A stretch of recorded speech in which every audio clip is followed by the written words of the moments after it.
नमस्कार, जय भारत टीवी देख रहे हैं आप। मैं हूं हेमबट। केदारनाथ का वोटर हराने निकला है या बचाने निकला है, क्योंकि वोटिंग ठीक ठाक हुई है। एक तो पर्वतीय सीट, ऊपर से उपचुनाव, और उत्तराखंड में पुराना रिकॉर्ड यही बताता है कि पर्वतीय क्षेत्र की सीट में उपचुनाव में बहुत कम पोलिंग होते आई है।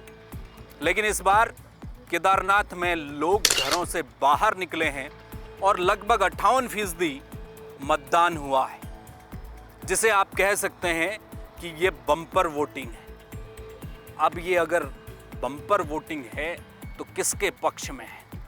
इसीलिए हम शुरुआत से यही कह रहे हैं कि ये बचाने का चुनाव है या हराने का चुनाव है। मुद्दे बहुत सारे रहे केदारनाथ चुनाव में। चुनाव कहां से शुरू हुआ, कस्मों से लेकर आंसुओं तक, आंसुओं से लेकर केदारनाथ सोना चोरी से लेकर तमाम तरह के मुद्दे, आरोप प्रत्यारोप राजनीतिक दलों के, कांग्रेस भाजपा के आपस में लगते रहे। लेकिन जनता ने जिस कदर घर से बाहर निकलकर वोटिंग की, उससे लग रहा है कि जनता भी अपना फैसला ठोक पीट के बताना चाहती है केदारनाथ में। यही केदारनाथ की स्थिति अभी दिखाई दे रही है। 23 नवंबर को नतीजे आएंगे। अभी मुट्ठी बंद है केदारनाथ की। मतदाताओं ने प्रत्याशियों के भाग्य का फैसला ईवीएम में कैद किया है और वो खुलेगा 23 नवंबर को। पता तभी चलेगा, लेकिन जब तक मुट्ठी बंद है तो कई तरह के कयास अब लगने शुरू हो गए। जो बड़ी संख्या में वोटर वोट करने निकले हैं, जो टर्नआउट आया है, वो चुनाव आयोग और लोकतंत्र के हिसाब से बेहतर है। क्योंकि जैसा मैंने आपको बताया कि उत्तराखंड में पिछले जो भी उपचुनाव हुए हैं, और खासकर पर्वतीय सीटों में तो पोलिंग परसेंटेज नीचे ही रहा है, सामान्य चुनाव में भी और उपचुनाव में तो और भी कम जाता रहा है। बागेश्वर का चुनाव हमने देखा, बद्रीनाथ का चुनाव हमने उपचुनाव देखा। एक चंपावत वाला मुख्यमंत्री का उपचुनाव छोड़ दिया जाए, क्योंकि उस समय मुख्यमंत्री चुनाव लड़ रहे थे तो वहाँ की परिस्थितियाँ अलग थी। और मंगलौर में जो उपचुनाव में वोटिंग हुई है वो मैदानी सीट है, वहाँ पोलिंग परसेंटेज ऊपर रहता है, ये भी आप सब जानते हैं। लेकिन पहाड़ी सीट में, और वो भी केदारनाथ जैसी सीट में, जो पोलिंग परसेंटेज सामने आया है उसने कांग्रेस और बीजेपी दोनों को, हालांकि दोनों दलों के अपने अपने दावे हैं, उनका ये कहना है कि साहब ये तो हमारे लिए जनता बाहर निकल आई। कांग्रेस इस बात का दावा कर रही है कि सत्ता विरोधी लहर और तमाम विकास कार्य जो कि लगातार पिछड़ता जा रहा है केदारनाथ, बेरोजगारी का मसला बहुत बड़ा है, केदारनाथ यात्रा से जुड़े हुए तमाम मसले हैं, उस पर जनता ने अपना फैसला दे दिया है। इसलिए कांग्रेस के प्रत्याशी की जीत होने जा रही है। बीजेपी का दावा है कि हमारा कैडर बाहर निकला है, बड़ी संख्या में निकला है, लोग सरकार के कामकाज से खुश हैं। केदारनाथ यात्रा सफल रही है इस बार की, व्यवस्थाएं बिल्कुल दुरुस्त रही हैं, और प्रधानमंत्री नरेंद्र मोदी की जब साख जुड़ती है केदारनाथ से तो उस साख पर कोई आंच ना आए, इसलिए जनता बाहर निकली है और वोट किया है। और खासकर एक जो पहलू देखने को मिला केदारनाथ में वो है महिला वोटर।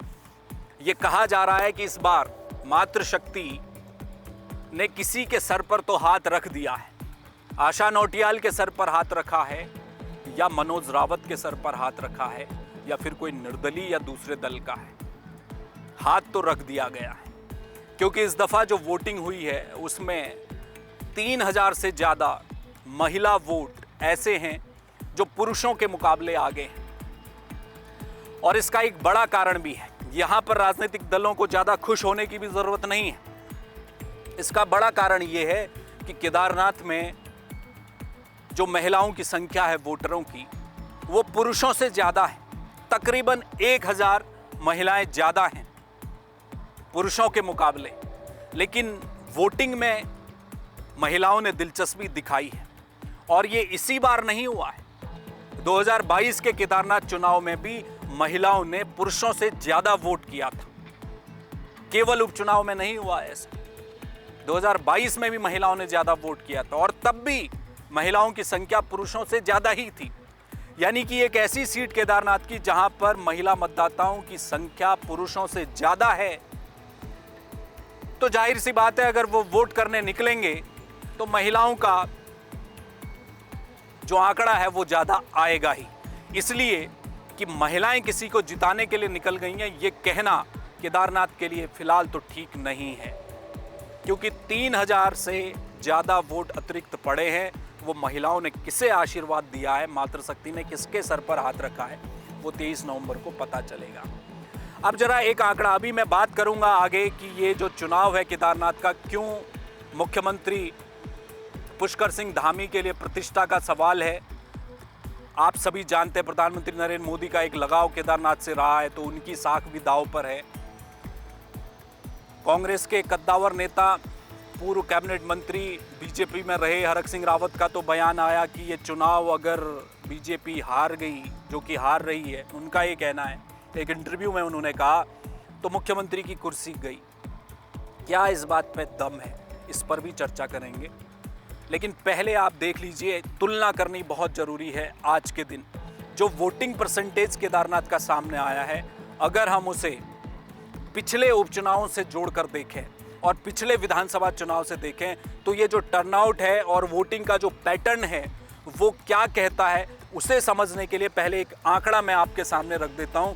2022 के चुनाव में केदारनाथ में किस तरह का वोटिंग पैटर्न रहा और बद्रीनाथ में जो अभी उपचुनाव हुआ है वहां पर जो वोटिंग पैटर्न था वो कैसे रहा था, जरा ये हम पहले देख लेते हैं, फिर चर्चा करेंगे कि केदारनाथ में कई तरह के नारे लगे हैं और मुख्यमंत्री की सीट बिल्कुल फंसी हुई है, क्योंकि चुनाव मुख्यमंत्री वर्सेज कांग्रेस कर दिया गया, सीधे सीधे लड़ाई, तो वहाँ क्या कुछ होने वाला है। लेकिन पहले आप जरा इस आंकड़े को देखिए। 2022 की बात करें तो केदारनाथ में 60,723 वोट पड़े और तकरीबन जो मत प्रतिशत था 2022 का विधानसभा का केदारनाथ विधानसभा में, वो था तकरीबन 67% मतदान रहा और उस वक्त कुल मतदाता 90,829 थे।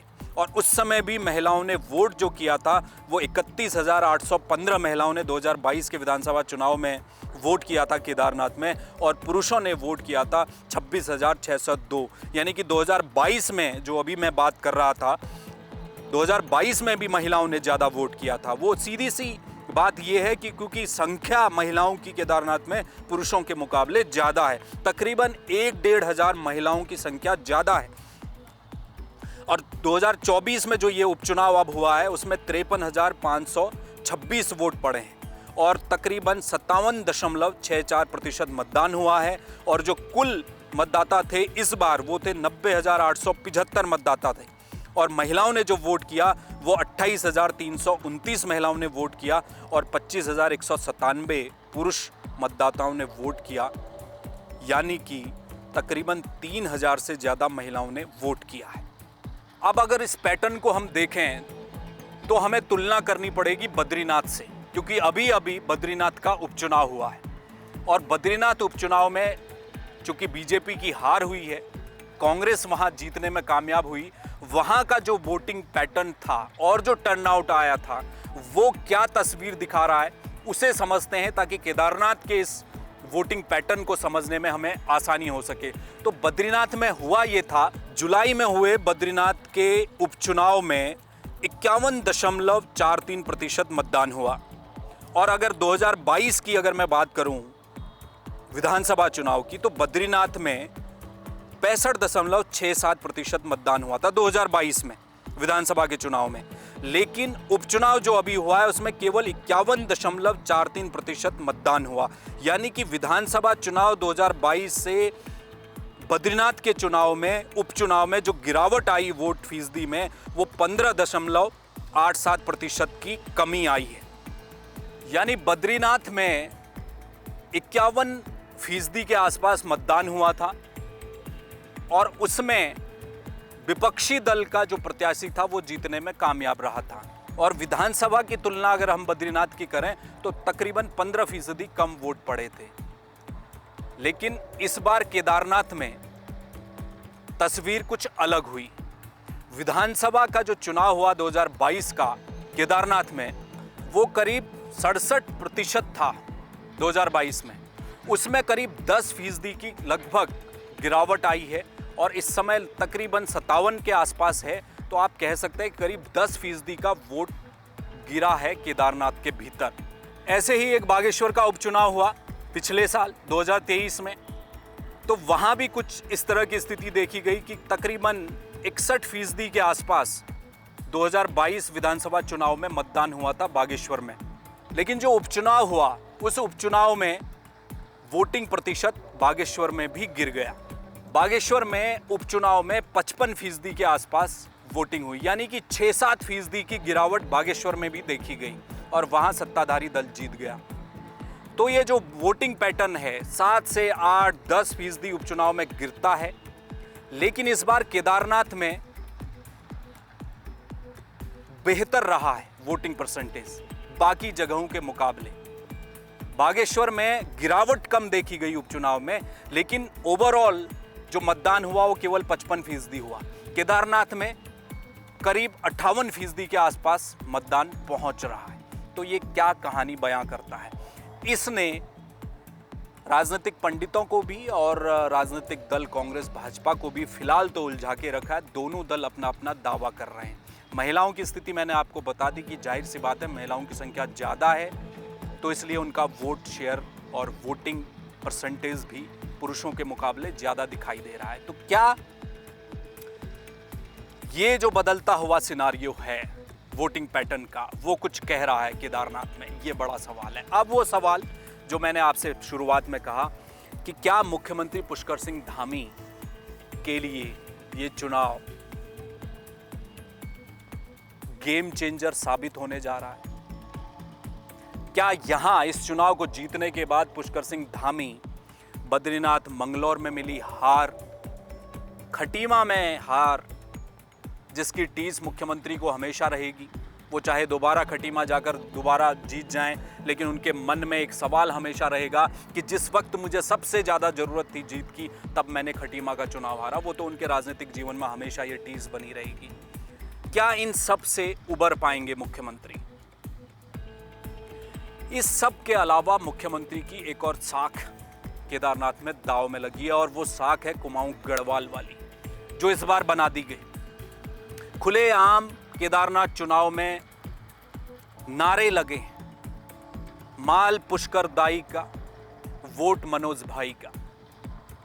हरक सिंह रावत खुलकर बयान दे रहे हैं कि ये चुनाव अगर मुख्यमंत्री हारे तो कुर्सी गई। केदारनाथ में लोगों ने ये बात कहनी शुरू कर दी कि केदारनाथ यात्रा, चारधाम यात्रा को कुमाऊं में डाइवर्ट करने की कोशिश की गई और कैंची धाम को पांचवें धाम की तरह स्थापित करने की बात कही जा रही है सरकार के स्तर में, जो कि गलत है। आप दिखा दीजिए पुराण शास्त्रों को, कहां पर चौथे धाम का जिक्र किया गया है। ये जब बातें सामने आने लगी तो मुख्यमंत्री पुष्कर सिंह धामी पर क्षेत्रवाद का ठप्पा लगा दिया गया। क्या ये सही है? हरीश रावत मुख्यमंत्री रहे, कुमाऊं से आए। भगत सिंह कोश्यारी कुमाऊं से आए। निशंक खंडूरी, त्रिवेंद्र सिंह रावत गढ़वाल से। मुख्यमंत्री कुमाऊं के दौरे में भी जाते रहे। उपचुनाव पहले के मुख्यमंत्रियों ने भी लड़े, लड़ाए, चुनाव भी देखे, लेकिन कभी इस तरह का माहौल नहीं देखा गया जो कुमाऊं और गढ़वाल इस दफा देखा गया है केदारनाथ में। तो क्या मुख्यमंत्री पर जो क्षेत्रवाद का ठप्पा लगाया जा रहा है वो अब क्या जनता के फैसले पर आकर टिक गया है कि अगर केदारनाथ का चुनाव बीजेपी जीत गई तो ये बहस यहीं पर खत्म मान ली जाएगी कि मुख्यमंत्री क्षेत्रवाद के आरोपी हैं, यहीं खत्म हो जाएगी बहस। लेकिन अगर कुछ गड़बड़ हो गया तो फिर मुसीबत तय है।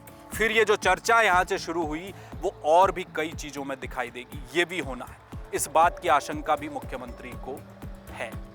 तो अब 23 नवंबर को आप और हम मिलकर देखेंगे कि केदारनाथ की जनता ने जो बम्पर वोटिंग की है उपचुनाव में, महिलाओं ने जो निकलकर वोटिंग की है, उनका आशीर्वाद मातृशक्ति का किसके पास जा रहा है, किसके सर जीत का सेहरा सजाने जा रही है मातृशक्ति। केदारनाथ के जो सारे मुद्दे थे, यात्रा से लेकर तमाम व्यवस्थाओं, बेरोजगार, स्वास्थ्य, शिक्षा, ये तमाम जो बुनियादी मुद्दे थे, उन तमाम मुद्दों पर क्या जनता जो कांग्रेस दिखा रही थी तस्वीर, उस तस्वीर के सहारे अपना फैसला देने जा रही है केदारनाथ की जनता, या फिर प्रधानमंत्री नरेंद्र मोदी जो कि सीधा जुड़ाव केदारनाथ से उनका होता है, उसके तहत निकलकर लोगों ने वोट किया है। केंद्र और राज्य की जो योजनाएं गांव-गांव तक पहुंची जा रही हैं, जिसका दावा किया जा रहा है, क्या उस पर जनता ने विश्वास जताया है? क्या मुख्यमंत्री पुष्कर सिंह धामी के नेतृत्व पर केदारनाथ की जनता को विश्वास है? और शैला रानी रावत के गुजरने के बाद परिवार से बाहर टिकट देकर एक महिला चेहरा लाकर जो बोल्ड स्टेप बीजेपी ने उठाया है संगठन के लिहाज से, क्या आने वाले समय में यह स्टेप संजीवनी का काम करेगा, या फिर वो दर्द जो अयोध्या से उठा था, बद्रीनाथ से होकर गुजरा है, केदारनाथ पर आकर टिक तो नहीं जाएगा? ये बड़ा सवाल है। आज की खबर में मुझसे जुड़ने के लिए आप सभी का बहुत शुक्रिया। देश और दुनिया की तमाम छोटी बड़ी खबरों के लिए आप देखते रहिए जय भारत टीवी। मुझे दीजिए इजाजत, नमस्कार।